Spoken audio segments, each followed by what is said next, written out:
Hey guys, I'm Wyatt Miller, Slingshot's brand manager for wing surfing, and I want to give you guys a quick lesson on wing preservation and bladder maintenance. I came from a windsurfing background, so this whole pumping a leading edge up thing is new to me, and I had to learn the hard way. So the first thing you don't ever want to do is take a wing and hang it up to dry by the leading edge. What you're doing now is you're causing this strut bladder to fall away from where it wants to be seated. So you have this one bladder that's a strut bladder, you have another one that's your leading edge bladder, and they need to fill this whole space. And what you're worried about getting is like a pinch flat in bicycling. So if I hang this thing up like this, my leading edge bladder can fall in and get twisted. My strut bladder wants to be seated up against this leading edge.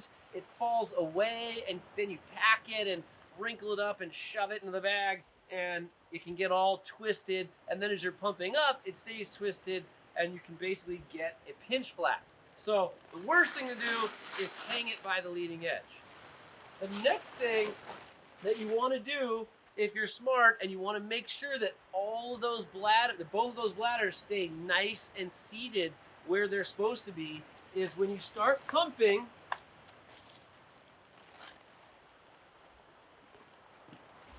I just pump it up a little bit so it's really baggy.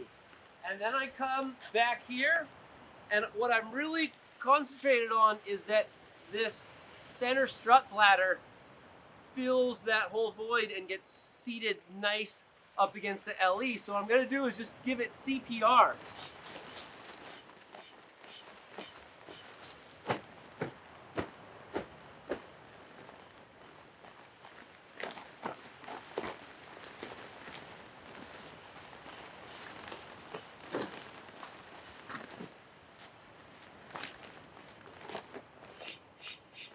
Then I go and pump it the rest of the way.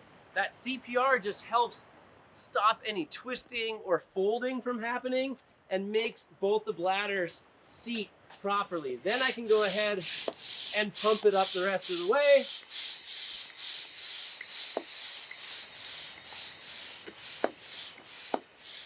But I've made the bladders seat nicely and make sure they're not twisted or folded. If I just go straight away after I've deflated it all weird or hung it up or crammed it all strange in the bag, you can get a twisted bladder. So this is the best way to stop that from happening.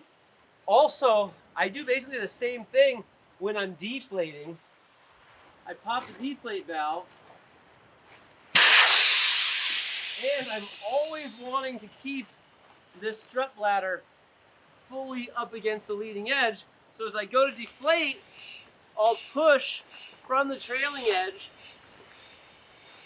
the air all the way out of this so that my bladder stays nice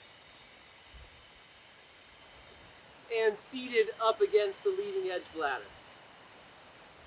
I definitely don't want to do the opposite and start pushing from up there, making everything separate.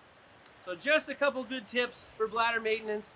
You're trying to make sure that the strut bladder gets seated nicely up against the leading edge bladder, and that CPR motion helps everything unfold and uncrinkle in there after you've had it packed away for a long time.